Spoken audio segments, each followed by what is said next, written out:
even though she spent 100% of her money attacking me and not one red cent attacking Donald Trump, and I faced almost 50 million in total, I got in second and she did not. She was relying on her support for a lot of these Democrats changing their registration on the day of the caucus. I think it's great in a general election to build a big tent, but to win a Republican primary, you can't rely on Democrats coming in and changing their registration. You got to be able to win core Republicans. You got to be able to win conservatives. And she cannot do that. So she does not have the ability to build the type of coalition that you need to win a Republican primary, period, much less take on Donald Trump.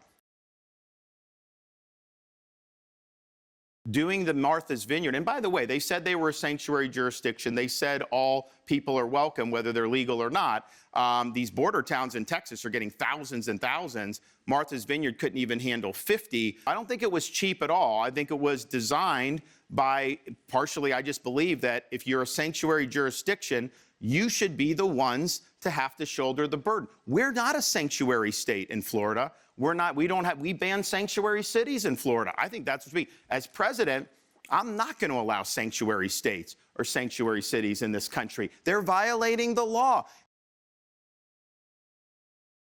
So we have a choice as Republicans. What do we want the 2024 election to be about? If Donald Trump is the nominee, the election will revolve around all these legal issues, his trials, perhaps convictions if he goes to trial and loses there, and about things like January 6th.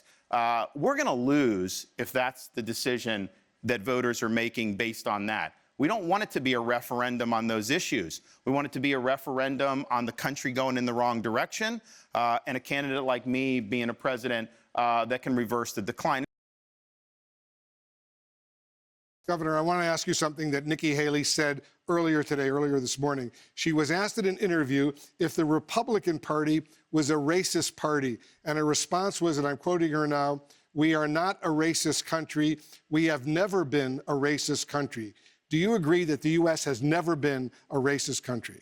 Well, the U.S. Is not a racist country, and we've overcome things in our history. You know, I think the Founding Fathers, they established a set of principles that are universal.